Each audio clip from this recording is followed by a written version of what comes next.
Very good morning to all of you here. Very distinguished people who have assembled here in this workshop. Mr. Matthew Gray, Director General of European Commission, with whom I had the privilege of interacting earlier in the last edition of EU-India workshop in Paris. Mr. Christopher, whom I saw moderating the discussion in last edition of workshop with so much of elegance and elan, is really impressive.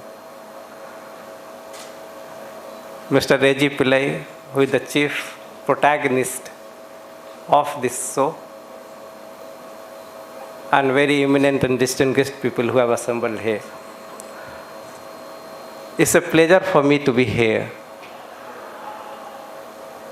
In the last edition, I had attended this workshop in Paris. At that point in time, I scarcely had 3 months in Power Department, Ministry of Power. Though I am trained as an electrical engineer, but as a coincidence, in 25 years of my career, I never had the opportunity of working in power sector. So I was just 3 months old, and when I went to this workshop in Paris, it was an eye-opener for me. So much insightful, so much of learning I could get from there. I think this workshop will carry forward that learning that I have had in the first workshop, and I wish it all the success. There were so many things discussed there, so many projects. People have come from the European Union. They have not only come, but they have brought money also on the table. 9 million euro plus 9 million euro being contributed by DST, huge sum. This workshop is about a smart grid. A smart grid, as we understand it, is a grid where, starting from generation down to the individual consumer, flow of energy can be monitored, can be controlled. It requires a very complex network of, the ecosystem of IT system, automation, communication, everything. If we talk about Indian power sector, in order to become, completely smart, fully a smart grid, we have 3 distinct segments in the power sector: the generation, transmission, and then distribution. In generation, we are, our system is nearly world class, very good. We are surplus in power generation. So is the case with transmission. Good use of technology, world-class technology, not behind, anyone. But we cannot say the same thing about distribution. There is a lot to be done in the distribution sector. Distribution largely is in the, public sector, what we call DISCOM here, publicly owned entities. They are engaged in distribution. And they suffer from, several issues. And, now we have a big challenge from renewable energy integration. In order that we have a smooth renewable energy integration, we need to have a smartness in the grid. India has taken lead. This smart grid journey started way back in 2010, when a task force was created. A task force was constituted, and after that, in 2015, we have a national smart grid mission, which coordinates all the activity relating to a smart grid. And I'm happy to share here that there were 11 smart grid projects across the country, in different parts of the country, in various states. experimenting with different aspects of a smart grid. Distributed generation, microgrid, demand side management, dynamic demand supply matching, etc. So all the aspects. Recently, I had the good fortune of visiting IIT Kanpur. They are doing really pioneering work in this.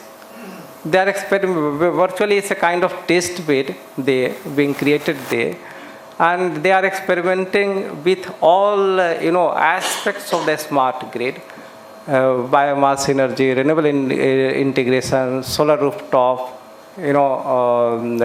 dynamic matching of demand and supply, etc. Really marvelous. And in last workshop that we saw in Paris, so many new ideas were discussed.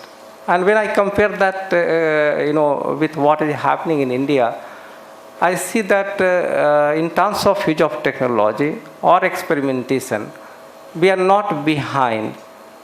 But in India, we have the challenge of scale. The country is so big, so diverse. The different states are in different stages of socio-economic development trajectory. So it poses a big challenge.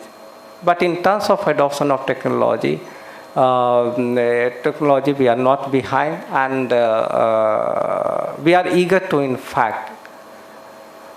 I'm happy to say here that the country has in recent times made big leap in the power sector. We are sufficient in energy generation, third biggest producer of electricity, and third largest consumer of electricity as well. We are self-sufficient, not only self-sufficient, but we are exporting power to some of the neighboring countries also. Transmission also we are sufficient. We have the entire country is covered by one grid. There are 5 regional grids, but they are all connected by synchronous link, and power can be transferred from one extreme to the other without any problem. So it's a big achievement. We have provided electricity connection to each and every household. All the villages are connected, all hamlets are connected, and every individual, within a span of 16 months, starting from September 2017. 26.3 million households were given electricity connection. It has never happened elsewhere in any part of this world. In such a short span of 16 months, so many people getting connections. It's a big achievement. So now we are set for the big journey, big leap afterwards, having addressed the issue of access to electricity, having provided sufficient infrastructure. Now the quality issue, quality and reliability of power supply has become the main issue, main focus of our attention. And I'm happy to say here that all states have joined with Government of India to provide. They have made a commitment, made a resolve that they will be providing 24/7 electricity to all consumer, every section of society.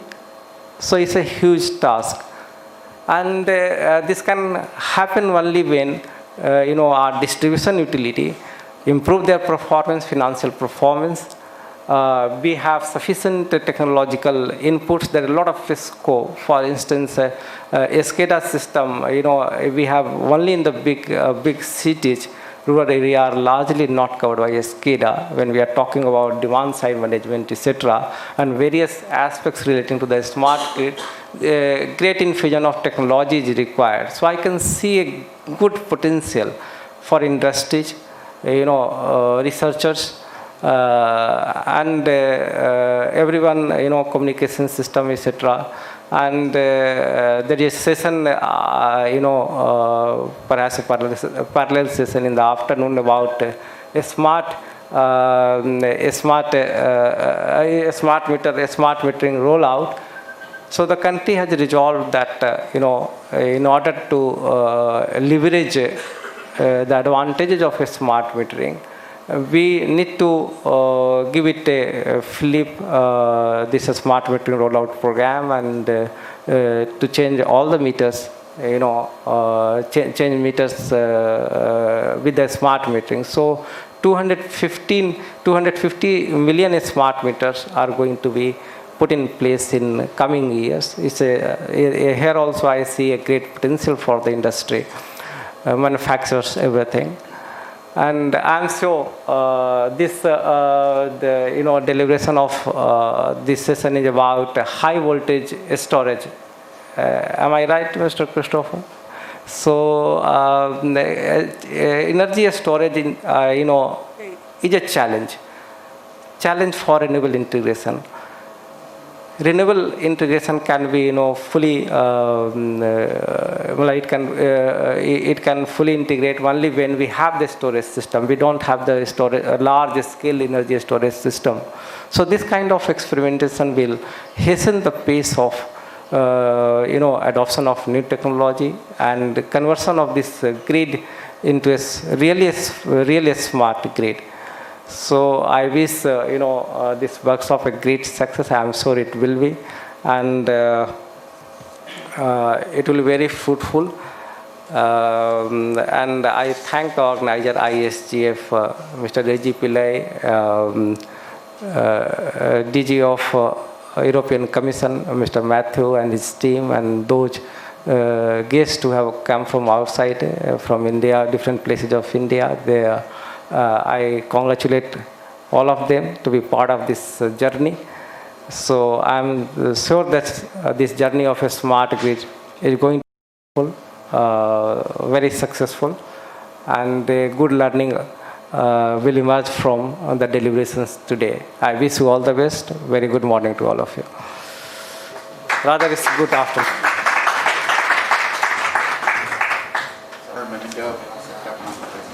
Sir,